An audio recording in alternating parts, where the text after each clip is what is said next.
ഇനി എന്താണ് ഇഅ്തികാഫ് എന്ന് പറയുന്നത്? ഇഅ്തികാഫ് വലുസൂമുൽ മസ്ജിദി തഖർറുബൻ ഇലല്ലാഹി തആല. ഒരാൾ അല്ലാഹുവിൽ നിന്നുള്ള പ്രതിഫലം പ്രതീക്ഷിച്ച് ഒരു മസ്ജിദിൽ കഴിച്ചുകൂട്ടുന്നതിനാണ് ഇഅ്തികാഫ് എന്ന് പറയുന്നത്. അതിന് മഹത്തരമായ ഒരു ലക്ഷ്യമുണ്ട്. പണ്ഡിതന്മാർ പറയും ഖത്ഉൽ അലായികി അനിൽ ഖലായിഖ്. അല്ലാഹുവിന്റെ പടപ്പുകളിൽ നിന്നും അവൻ ബന്ധങ്ങൾ മുറിക്കുക എന്നുള്ളതാണ്. എന്നിട്ട് അല്ലാഹുവുമായിട്ട് ഒഴിഞ്ഞിരിക്കുക. ഇതാണ് ഇഅ്തികാഫിന്റെ പ്രധാനപ്പെട്ട ലക്ഷ്യം. കാരണം ബാക്കിയുള്ള എല്ലാ ദിവസങ്ങളിൽ അവന് ജനങ്ങളുമായിട്ടൊക്കെ നല്ല സമ്പർക്കത്തിലാണ്. അതുകൊണ്ട് തന്നെ ഈ ഒരു 10 ദിവസം ആളുകളുമായിട്ടുള്ള ബന്ധങ്ങളും വ്യവഹാരങ്ങളൊക്കെ പരമാവധി കുറച്ച് തീരെ ഇല്ലാതാക്കിയിട്ട് അള്ളാഹുമായി ഒഴിഞ്ഞിരുന്നു കൊണ്ട് ഇബാദത്തുകളിൽ കഴിച്ചുകൂട്ടുക, അങ്ങനെ മസ്ജിദിൽ വന്നിരിക്കുക എന്നുള്ളതാണ് യഥാർത്ഥത്തിൽ ഇഅ്തികാഫ് എന്നതിന്റെ ലക്ഷ്യം. അതുകൊണ്ട് തന്നെ ആ ലക്ഷ്യത്തെ പൂർത്തീകരിക്കുന്ന ഇഅ്തികാഫാണ് നമുക്ക് വേണ്ടത്. അതെപ്പോഴും ശ്രദ്ധിക്കേണ്ട കാര്യമാണ്. ഇഅ്തികാഫ് എന്ന് പറയുന്നത് ഒരുപാട് ആളുകൾ വ്യത്യസ്ത സ്ഥലങ്ങളിൽ നിന്നും വന്ന് ഒരു സ്ഥലത്ത് കൂടിയിരുന്ന് അങ്ങനെ ഒരു 10 ദിവസം ഇങ്ങനെ ഒരുപാട് സംസാരങ്ങൾ നടത്തി, അതുപോലെ തന്നെ ഒരുപാട് ഭക്ഷണം കഴിച്ചു പിരിഞ്ഞ്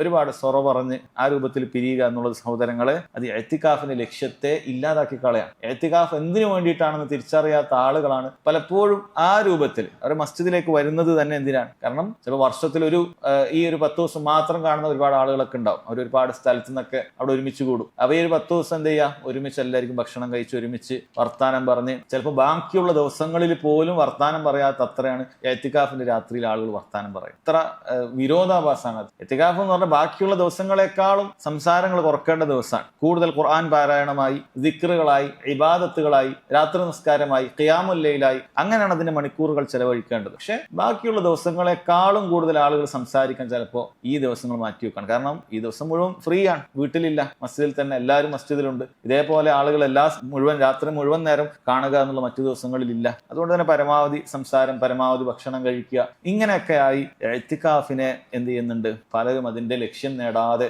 മസ്ജിദിൽ ഇരിക്കുക എന്നുള്ളത് മാത്രമായി തീർക്കാറുണ്ട്. ഇത് പണ്ഡിതന്മാർ വളരെ ഗൗരവത്തിൽ പറഞ്ഞതാണ്. ഷെയ്ഖ് സുലൈമാൻ റുഹൈലി ഹഫ്ളഹുല്ലാ അദ്ദേഹം പറയാണ്, ഈ കാലഘട്ടത്തിൽ ആളുകൾക്കുള്ള മൊബൈൽ ഫോൺ എന്ന് പറയുന്നത് അവരെ ഇഅ്തികാഫിന്റെ ലക്ഷ്യത്തെ വലിയ നിലക്ക് തന്നെ മുറിക്കുന്നുണ്ട്. ആ ലക്ഷ്യത്തിൽ നിന്നും അവരെ തടയുന്നുണ്ട്. കാരണം പഴയ കാലത്ത് നിങ്ങൾ ചിന്തിച്ചു നോക്കിയാൽ ഒരാൾ മസ്ജിദിലേക്ക് ഇഅ്തികാഫിന് വന്നിരുന്നാൽ അവൻ അങ്ങാടിയിലേക്ക് പോകുന്നില്ല, അങ്ങാടിയിലുള്ള ആളുകളെ കാണുന്നില്ല, അല്ല അങ്ങാടി വർത്തമാനങ്ങൾ, അതുപോലെയുള്ള സംസാരങ്ങൾ, നാട്ടിൽ നടക്കുന്ന വർത്തമാനങ്ങൾ, ഇങ്ങനെയുള്ള കാര്യങ്ങളൊന്നും അറിയാതെ മസ്ജിദിൽ തന്നെ ഇരുന്ന് അള്ളാഹുവിന് മാത്രം ഇബാദത്ത് ചെയ്ത് ഖൽബ് അള്ളാഹുലേക്ക് മാത്രമാക്കി അവൻ ജനങ്ങളിൽ നിന്നെല്ലാം മാറിയിരുന്ന് ഇബാദത്തിന് അവൻ സാധിക്കുന്നുണ്ട്. പക്ഷെ ഈ കാലഘട്ടത്തിൽ എന്താണ് അവസ്ഥ?